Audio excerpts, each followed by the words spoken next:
రేపు తుక్కుగూడలో జరగబోయే జనజాతరకు ఏర్పాట్లు కాంగ్రెస్ చేస్తోంది. సాయంత్రం 5:30 గంటలకి ముఖ్యమంత్రి రేవంత్ రెడ్డితో పాటు మంత్రులు సభ జరిగే ప్రాంతాన్ని సందర్శించి పలు సూచనలు చేయనున్నారు. ఈ మేనిఫెస్టో యావత్ భారతదేశంలో హిస్టారికల్ ఏది జరగబోతుంది, దీనికి ప్రతి ఒక్కరు కూడా వస్తున్నారు. అంతేకాకుండా ఇవాళ కాంగ్రెస్ వేవ్ జరుగుతుంది, సోనియా గాంధీ రాహుల్ గాంధీ వేవ్ జరుగుతుంది. కాబట్టి అన్ని పార్టీల వారు ఎప్పుడు రావాలి, మా పార్టీలో ఎప్పుడు రావాలి అంటున్నారు. రేపు ఈ జనాభా 10 లక్షల కంటే మించిపోతుంది. 10 నుంచి కాదు 12-13 లక్షల మంది వస్తారు. తప్పనిసరిగా ఈ సభ ద్వారా యావత్ భారతదేశంలో తెలంగాణ ఒక దిక్సూచి అవుతుందనేది నా ఉద్దేశం. ప్రతి ఒక్కరు కూడా ఈనాడు కాంగ్రెస్ వైపుకే చూస్తున్నారు. నరేంద్ర మోడీ అబద్ధాలు చెప్తున్నాడు. అదేవిధంగా బీఆర్ఎస్ పార్టీ కూడా ఇవాళ వాళ్ళ అవినీతి అంతా బయటపడ్డది. ఏదైతే టెలిఫోన్ ట్యాపింగ్ కానీ, అదేవిధంగా కాళేశ్వరం ఇష్యూ కానీ, మేటిగడ్డ ప్రాజెక్టు కానీ, ఇవన్నీ కూడా వాళ్ళకు మైనస్ అయింది.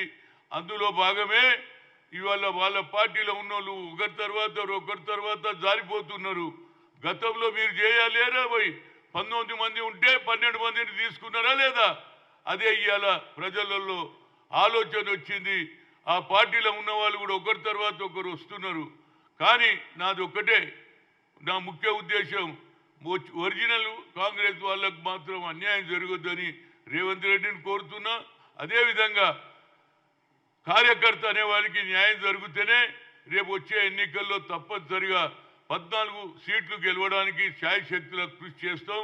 అందులో భాగం నేను కూడా నా వంతు బాధ్యతగా గతంలో కూడా అసెంబ్లీ ఎన్నికల్లో అన్ని ప్రాంతాలు తిరిగాను. అదేవిధంగా నాకు ఎలాంటి పదవి ఉన్నా లేకపోయినా హనుమంతరావు అంటే కాంగ్రెస్ అంటేనే హనుమంతరావు అనే జనం ఇవాళ నాకు అవకాశం ఉన్నది. ఎక్కడికి పోయినా జనం వస్తారు. రేపు సభ ఇది హిస్టారికల్. తెలంగాణ సభ కాదు, యావత్ భారతదేశానికే దిక్సూచి.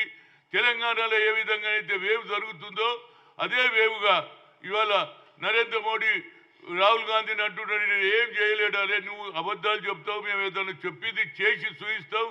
రేపు సభను అత్యధిక మెజార్టీతో జనం రావాలి, మా మేనిఫెస్టో వినాలి.